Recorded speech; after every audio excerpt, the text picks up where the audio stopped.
ছেলে ইঞ্জিনিয়ার, মেয়ে ডাক্তার, এতে আপনার খুবই গর্ব হয়। কিন্তু ছেলেটা এক ওয়াক্ত নামাজ পড়ে না, মেয়েটা একবারও পর্দা করে না, এ নিয়ে আপনার কোনো আফসোস নাই। আপনি কত বড় বিয়াদব আর কত বড় বোকার সাগরে আপনি বসবাস করতেছেন।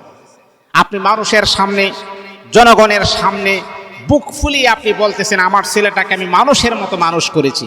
চিন্তা করছেন?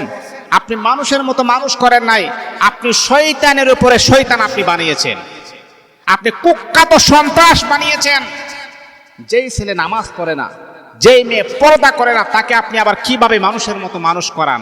মনে রাখতে হবে, আপনার ছেলে ইঞ্জিনিয়ার না হোক, ডাক্তার না হোক, আপনার ছেলে যদি 5 ওয়াক্ত নামাজ পড়ে, মেয়েটা যদি পর্দা করে, তাহলে আপনি বন্ধু বান্ধবের সামনে, সবার সামনে বুক ফুলিয়ে আপনি বলতে পারবেন আমার মেয়ে ছেলেকে মানুষের মতো আমি মানুষ করেছি। এটাই হচ্ছে সত্যিকারের কথাবার্তা।